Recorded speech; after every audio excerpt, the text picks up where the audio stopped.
செங்கடலை இரண்டாக பிரித்திட்டார் அதிசயம்.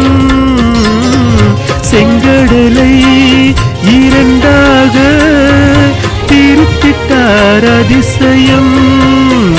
புயல் காற்றை தம் ஆணையாலே அடக்கினார் அதிசயம்.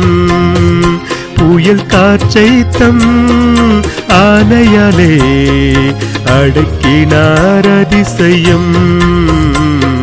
அதிசயங்கள் செய்கிறவர் நம் அருகில் இருக்கிறார். அற்புதங்கள் செய்கிறவர் என்றும் நமக்குள் வசிக்கிறார்.